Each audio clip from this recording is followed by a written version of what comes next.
not gonna just like cancel class.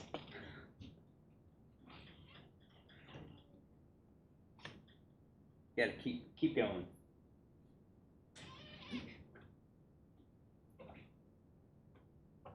I think we left off here, right? Yep. Right? Yeah. You're supposed to try to do this and come up with a p-value and do a write-up, right? Do it. So, crickets, does our sample belong to the species? Yes or no?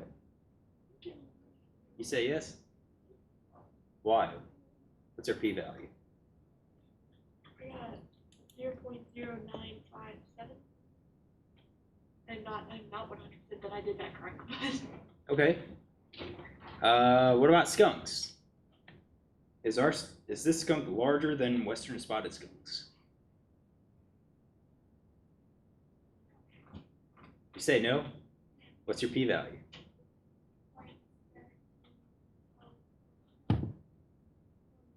Okay, so 0.17. So here's what I did.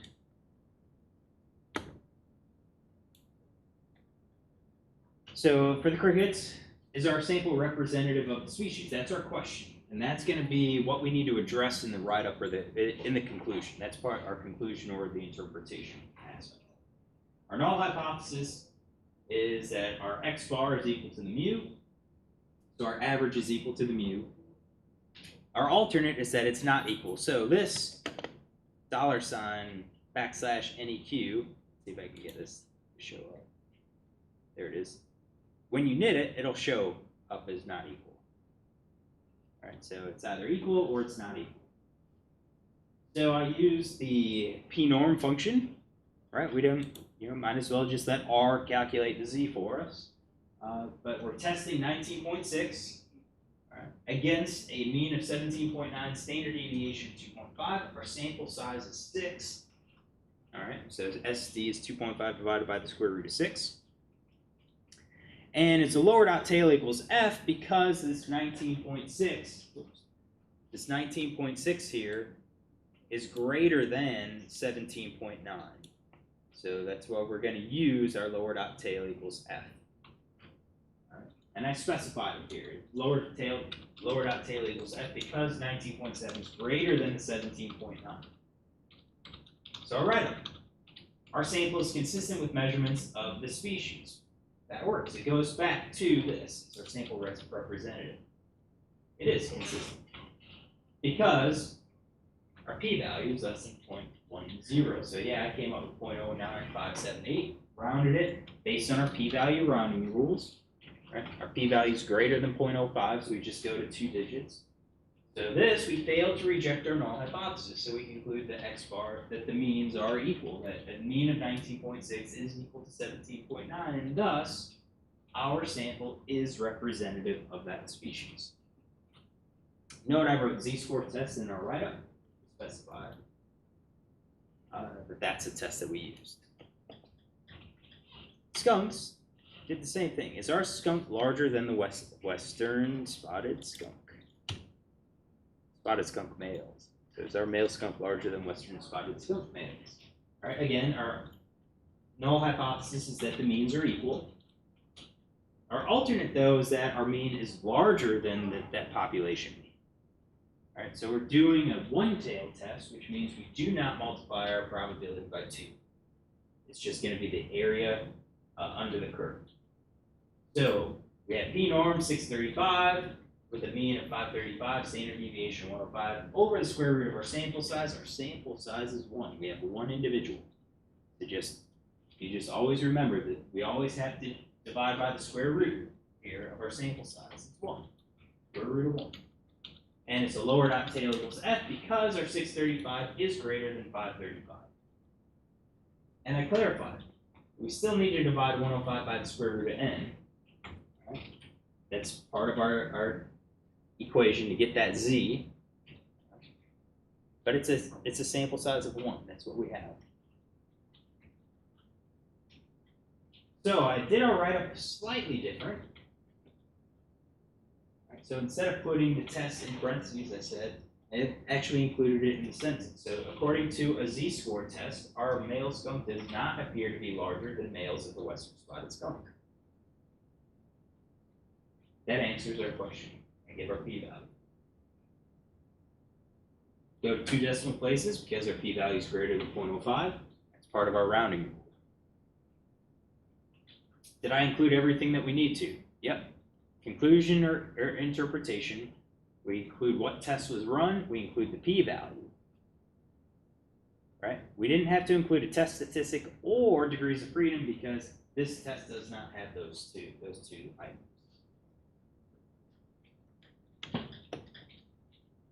Not too bad.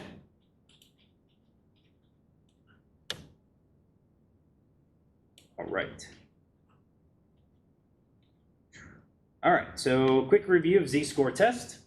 We use it when we compare a single value or a sample mean to a population of known mean and standard deviation. Note the and, because it's the population level. So we had no mu and we know sigma.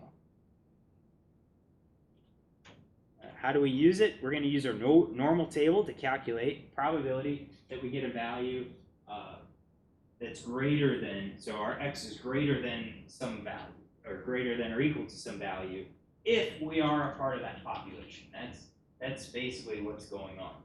So x is our single value, that's what we're testing against, and then we're testing it assuming that we belong to this specific normal population. We typically convert this to a z-score first. All right, and remember it's the same equation, but we're going to divide by the square root of our sample size. So sigma over the square root of our sample size to approximate our normal distribution because we are doing a test at that point. Right. We can use R to do it for us, makes it easier. And if we have a two-tailed test, we multiply that probability by 2. If we don't, we just leave it alone.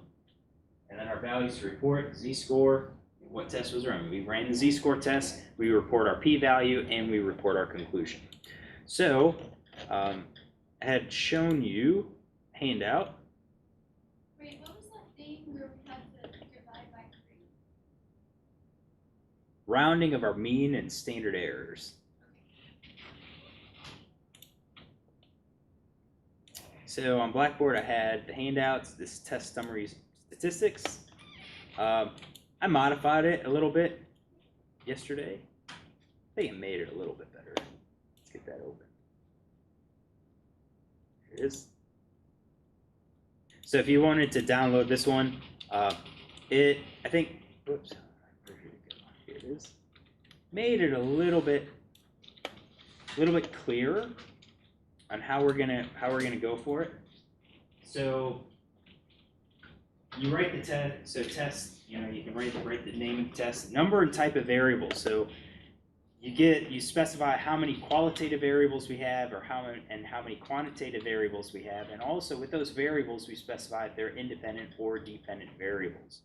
And then there's any other additional information. So if we happen to have, let's say, 2 continuous variables or 2 quantitative variables, all right, we might not circle independent and dependent variables because we might be interested in doing like a correlation where we're just looking to see if they're associated. So I might provide more information for that. I've got a list set up for the assumptions, and then we can specify the null and alternate hypotheses, test statistic, degrees of freedom, the R function or code, so the generic function, the description of how to use it, and then like an example. So I think the hard part's going to be the data set, because ideally what you should do is try to find a data set that we did not use as an example. All right? And if this is something that maybe you come up for like a z-test, you come up with it, you just make up a question or a data set, come up with a scenario that would allow you to use that z-test. Have your question and then R code and output as like example. So for the z-test, fairly simple because we're comparing usually sample or a single point, single value to a population. The t-test is a little bit different. It still asks the same types of questions as the z-test. Right, similar questions. Is our sample mean equal to some value? All right. Or it could be is a single mean equal to some value. But the problem with that single mean is that we can't calculate a standard deviation from it. And that's our distinction. For our z-test, we had population standard deviation. We had a sigma. But for a t-test, we have a sample standard deviation. So we don't know what sigma is. We estimate it using our sample. All right? So the assumptions of this test is that our data are random and independent, and the data are normally distributed. The random and independent assumption is going to be given to you. All right? We don't address how to handle data that are not random and independent. We're not going to address that. But we do know how to test for normality. Right, we've covered that, and we're going to be doing this plenty more. All right. What does it mean for random and independent? Best example, and it's one that's always going to be encountered. Let's say you check, or you're doing the effect of exercise on heart rate. So you measured individuals' heart rate right now, and then you have them run up and down the stairs for a minute, and then you measure the heart rate after. All right, our heart rates before and after are not independent of each other. All right? The before and after are linked to that individual, so we violate this assumption, this random and independent assumption. So that would be like the best example to show that. All right, so we present the assumptions. The assumptions are presented for a reason, because if these assumptions are met, then when we perform our transformation and we use our sample standard deviation, we no longer approximate a normal distribution, we approximate a t-distribution. And the t-distribution that we'll approximate has degrees of freedom, which is our sample size minus 1. We use this for a 95% confidence interval. All right? We use it for the 95% confidence interval. We're going to find the same thing. Now, where does our p-value come from? Our p-value comes from the area under the curve. So if we calculate a t, all right, and we use a t-table, those t-table values are all positive values. So the convention is take whatever your t observed is, whatever this transformation gives us, work with the positive value of it, our absolute value, and then compare it to a critical value from the table. If our critical value if our observed, the absolute value of our observed is greater than or equal to our critical value, then we know the probability is going to be less than our alpha. Why is that? Because we set our alpha. So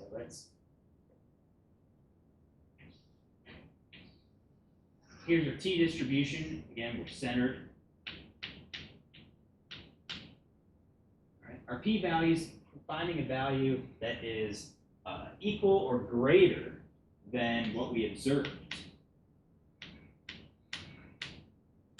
So that's our absolute value of our t observed. All right? Where our p-value is going to be that area underneath the curve. Now, the table that we have lists cutoffs for the different percentages in that area. So what we use a 95% confidence interval, we looked for that critical value that represents 5% in both tails. We don't have to do that. Right? We don't have to do that because we have R that can actually calculate area under the curves for us. But if we didn't, this is how we would do it. This is how we would make that comparison. So we'll show it to you just like right with this example. And you probably do it in some other classes.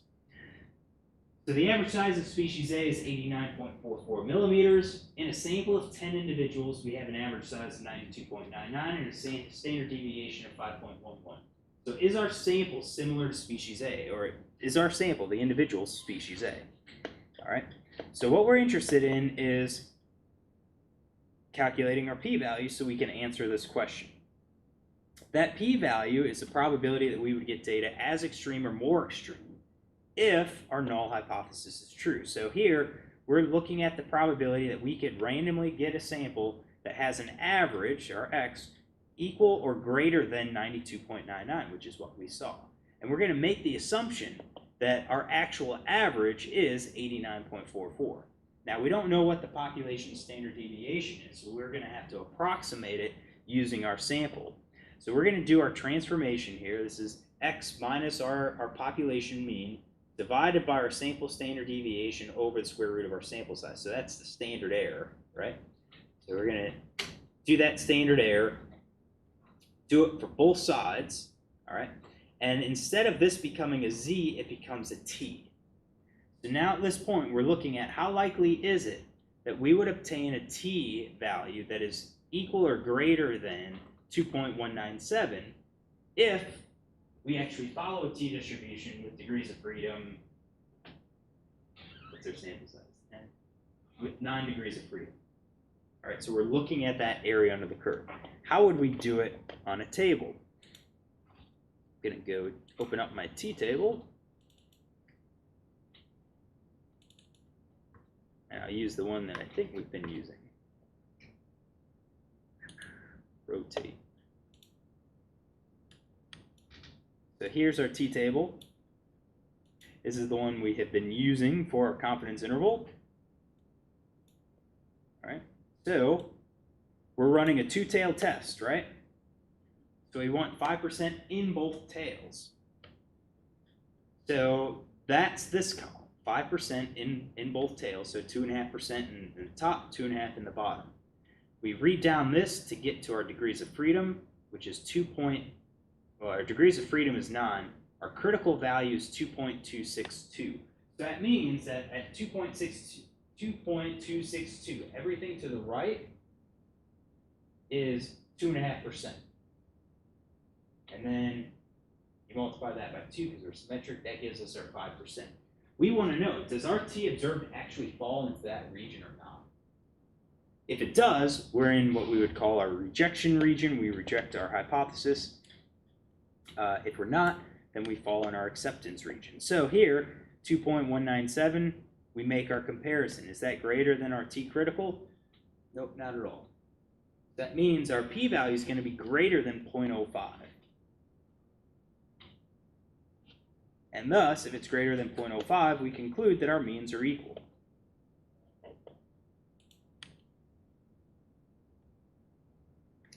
But we're going to use R to do this. And we use p norm for the normal curve. Well, pt is the equivalent function, but it's using our t-table. All right? It's using the t-table. Difference, though, is that we have to calculate our t observed. We have to remember that equation for our t observed. So I have my R opened up again. So we're going to get to, what is this? T-test, z-score test. So we are going to do a one-sample t-test. And this is how you typically see it being presented. One sample t-test. There we go. All right. Test if a sample mean equals some value. We have the population mean, but not the population standard deviation. And the same thing, if we have a variance, we know it's standard deviation. So just to kind of clarify, we have the population mean, but not the population standard deviation. Thus, we approximate it sigma using the standard error of our sample. All right, where our standard error is our sample standard deviation divided by the square root of our sample size. All right, so our null hypotheses for these tests is that our x bar is equal to our population mean, or equal to some value.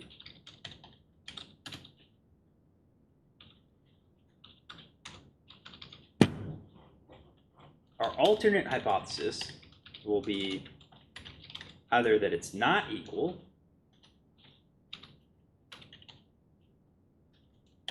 or we're going to set up direction. So x bar is greater or less than u. Something like that.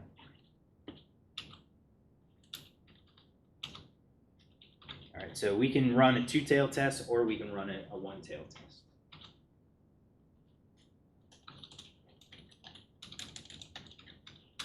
Procedure. Procedure for running a one-sample t-test. Make that heading. Check assumptions. That's going to be our first step. That's going to be our first test.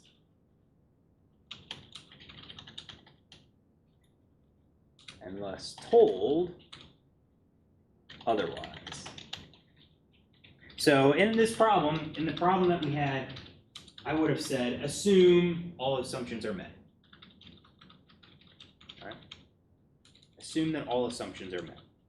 So that way we don't have to, we can't check assumptions when we're just given a word problem with numbers in it. All right? Then what we're going to do is calculate t observed. All right? Where t observed is equal to our x bar minus the mu divided by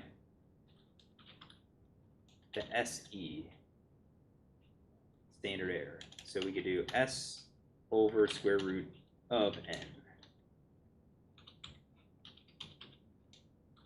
I should get rid of those.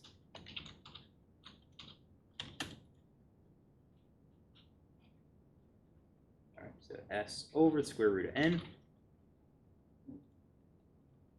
And then, once we have t observed, calculate t observed using our PT function.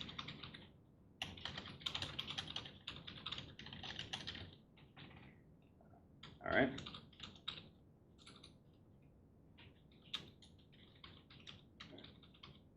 So this is going to be our procedures. If, however, we have a vector, our procedures will be slightly different. So I'm going to update this procedure for a word problem. So once we finish the word problem, I'll show you how we do it when we have actual data, like vectors of data. All right, so our practice problem, or the example, let me go back to our example so I can see it. So we had species A, where our mu is equal to 89.44. All right. Sample, we have n equals 10, a sample size of 10. Our x bar is, I guess I'm going to do this. I'll do x underscore bar. Our x bar is 92.99, and our s is 5.11. Is our sample species A. That's our question. All right, so our null hypothesis is that our numbers are equal. 89.44 is equal to 92.99. And the only reason that they're different numerically is just because of the random sample. If we took a new random sample, maybe we have a mean of 88. All right, that's the idea. So we're going to do step one, check the assumptions. Nope. Assume all assumptions are met. So that way we avoid having to check the assumptions. Number two, t observed. So I'm going to call it t obs. That's what we're looking for. So I am going to calculate it. It is 92.99 minus 89.44 divided by our s, 5.11, over the square root of our sample size. And that's going to be our t observed.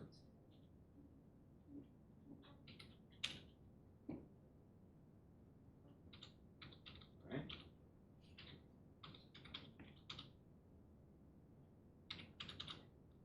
right. Now we're running a two-tailed test, right? So I'm going to do 2 times our value.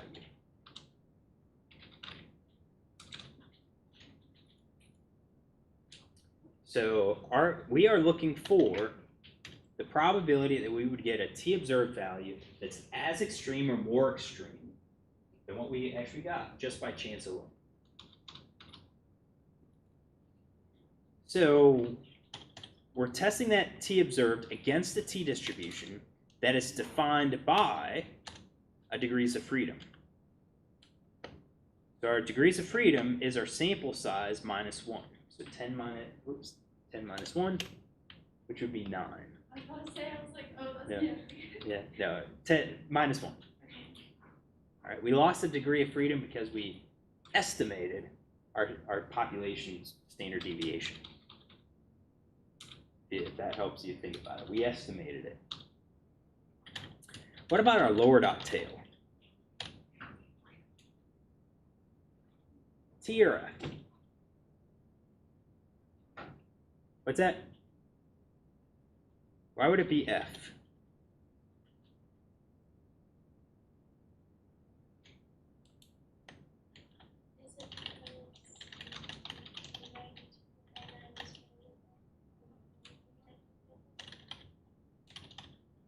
Yep.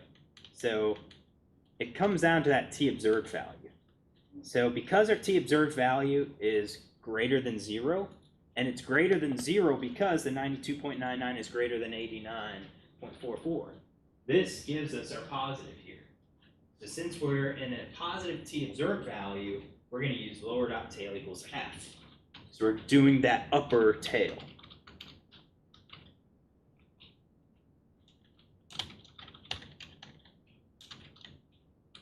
Just kind of say 92.99 is greater than 89.44.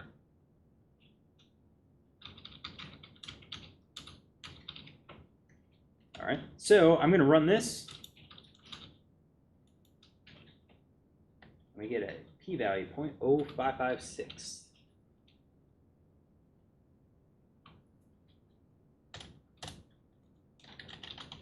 So what could be our write-up?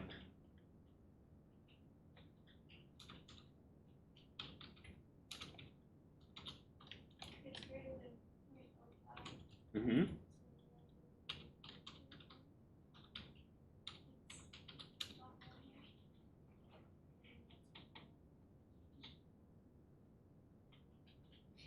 So did we test normality? Is that what this test is testing? No. It's testing what? The mean?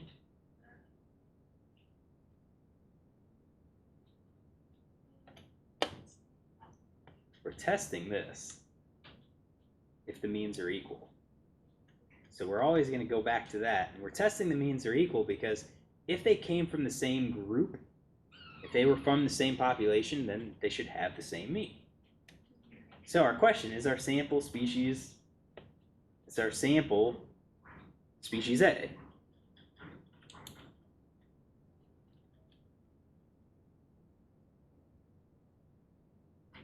So first, do we reject or fail to reject our null hypothesis? We fail to reject. All right, so p is greater than 0.05, so we fail to reject h naught. All right, so if we fail to reject it, we then conclude x bar is equal to mu. So our means are equal. So if our means are equal, what does that mean about our sample in species A?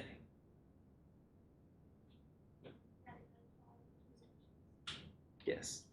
If these are equal, then our sample is a part of the population. All right, so for our write-up, we go back to our question that we were asking. Is our sample species A? So our sample appears to be species A. That's our conclusion interpretation. Nope, I didn't write we failed to reject. I didn't write that. We go back to our initial question that we're asking. So our sample appears to be species A. Requirement number 1. What's another requirement that we have to have for our write-up? Yeah, we ran a t-test. Our test statistic in this case is our t. And our t is up here, or I could go t observed. That's what I meant. All right, so our test statistics, I'm gonna say 2 point.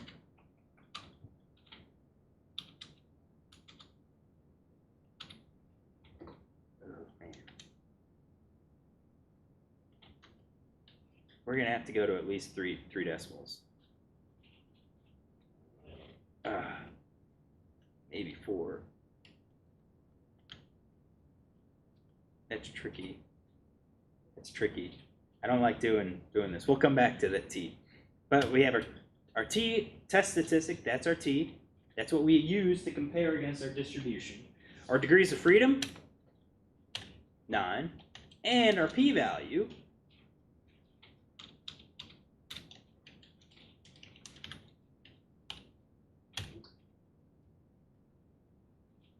greater than 0.05. Now, I use greater than 0.05. I could probably also do this. I think this way might be a little bit better. So if we rounded, it would be 0.06. All right. So it might be a little bit better to say it's less than 0.06 to kind of give us an upper bound and let the reader know, okay, if I said 0.06, it's going to be greater than 0.05. All right, but it's not up to that 0.06 level. We can even add 0.056 if we really wanted to. But our general rules for rounding are they're general. They're general rules. And this is one of these cases where we probably violate stuff. All right, so general rules for our test statistics. We round to 2 decimal places. That's our general rule. We round to 2 decimal places. For our p-value, if we're above that 0.01, we go to 2 decimal places. But in this case, our values are so close, our p-value here is so close to that 0.05 threshold, that if I did 2.20, somebody's going to look at that and say, whoa, 2.20 is greater than that 2.197, which is actually our 5% cutoff. We can look it up at the table.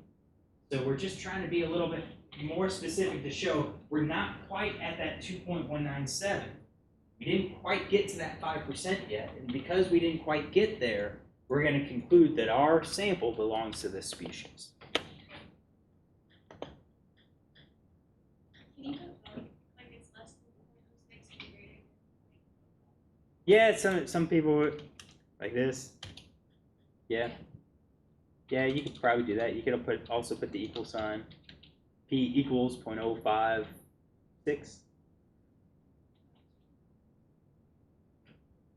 What I wouldn't do is have like p-values 0.55. No, let's change that. 0.879863. Who cares? We're so far over 0.05. Yeah, who cares? We're above that. But when we get close to that 0.05, yeah, that's probably where I'm going to start going to extra digits just to show how close we were. Not bad?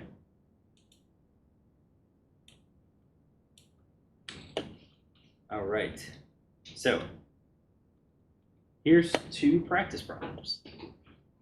And we're going to use R to calculate these.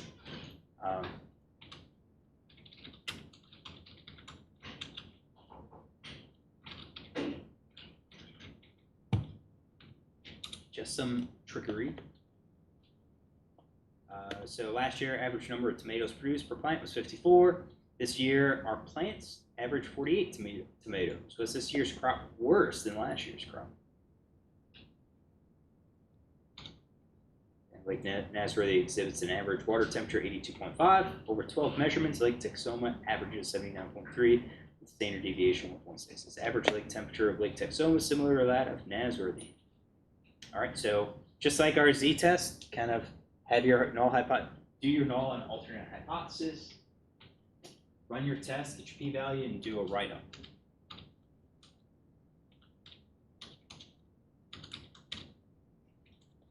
All right, and I'm gonna work on that.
Did you get your tomatoes?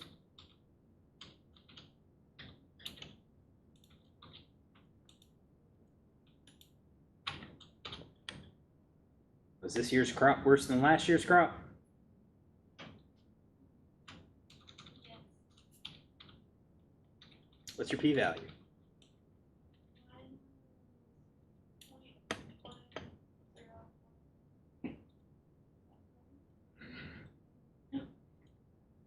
I know what you did. That was tricky. So, in the problem, I give you population. So last year's crop was 54. We're going to assume that that's our population that we're working with. The mu is equal to 54. Our sample is 8. The sample average is 48. Our sample variance is 9. Yeah, I was like, it says S squared, so I was like, that's different. It is. Standard deviation. Yeah, it's just tricky. But again, just kind of emphasizes that our standard error is a standard deviation over the square root of our sample size. So, is this year's crop worse than last year's? That's our question. Our null hypothesis is that x bar is equal to mu. Our alternate is that x bar is less than mu. So it's a one-sided test. We're going to calculate our t observed. And for the t observed, I did square root of 9 over 8. So variance over the sample size. And then square root of that gives us our standard error. And then when I run the PT, I get 0.0003844.908.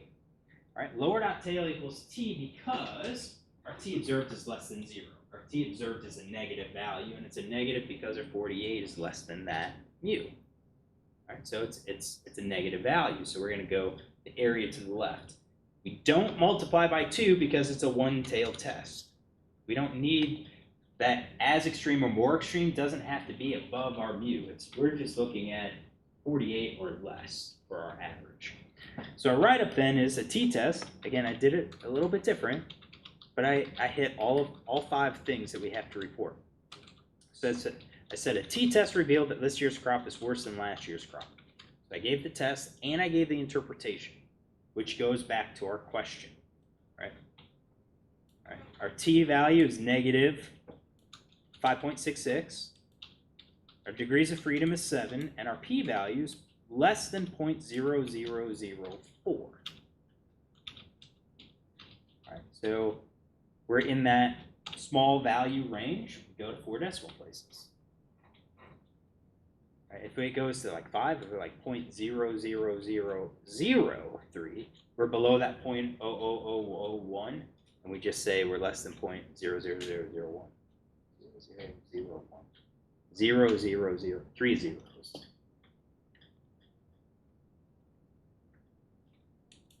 All right. So did you get that? And pull that. All right, lakes.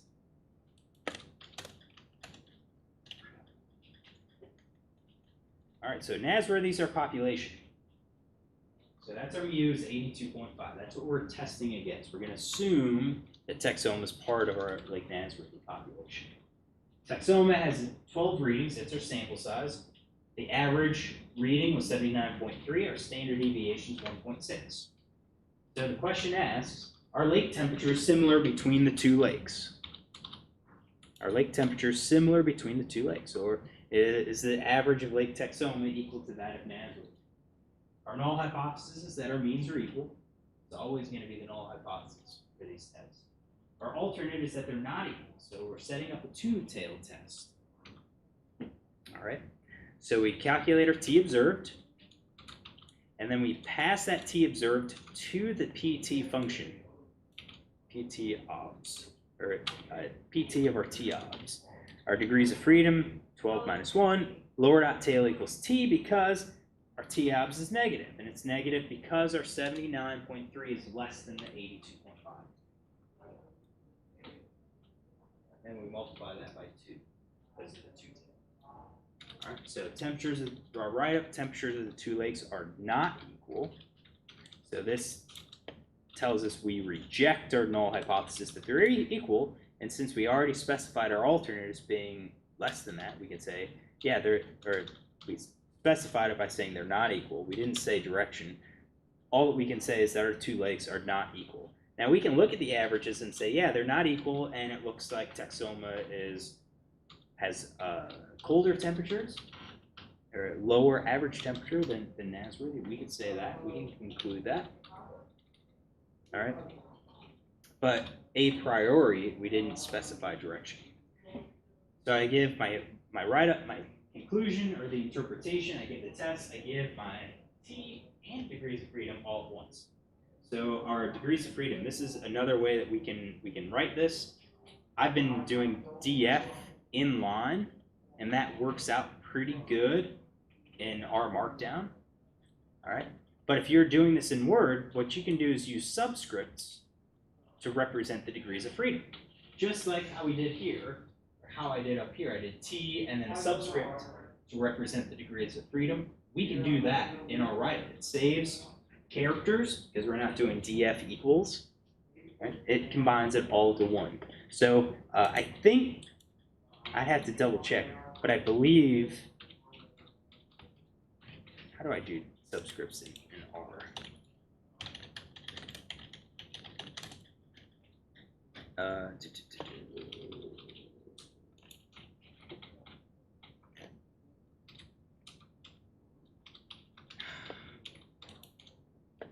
Authoring basics. Here, let's find authoring basics. Here it is. Well, where's our subscripts?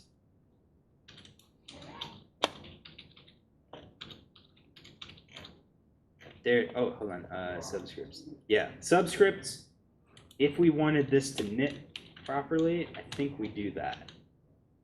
We put the degrees of freedom in braces, possibly.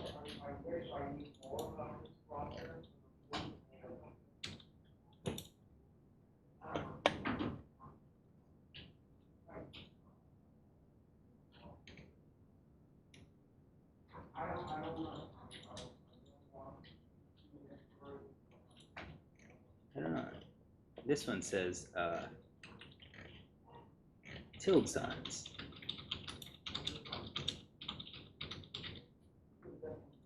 Cheat sheet. Hold on. Markdown cheat sheet. That's what I want. This is what I want. Our markdown cheat sheet. So gives the codes. We want subscripts. And if, hold on.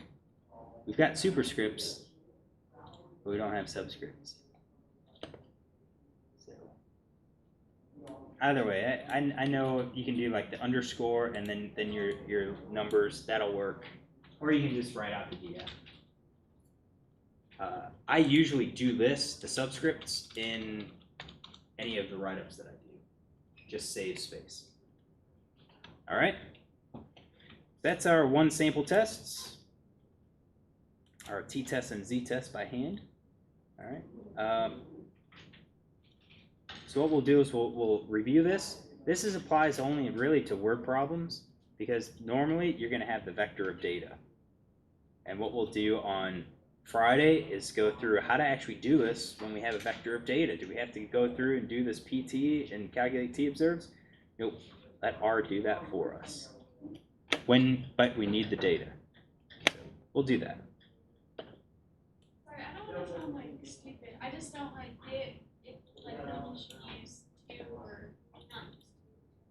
It's based on the question.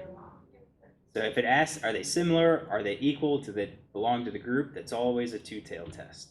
But if I say, is our value greater than some other value, or is our value less than some value? That's a one-tailed test. We've specified direction in that case. Because if we just say they're not equal, well, our lake temperatures could be lower, or they could be higher. We don't know. So like with the tomatoes, we could say, yeah, was it worse? I mean, it was down, and our production was down. We could say, yeah, is it worse? And then we specify direction. And now we need all 5% to be lower. I looked up like Texoma is way bigger and deeper. I was like, isn't Texoma relatively bigger? Like, yeah, the max depth is 110 feet, where there's F where it's like just under 30.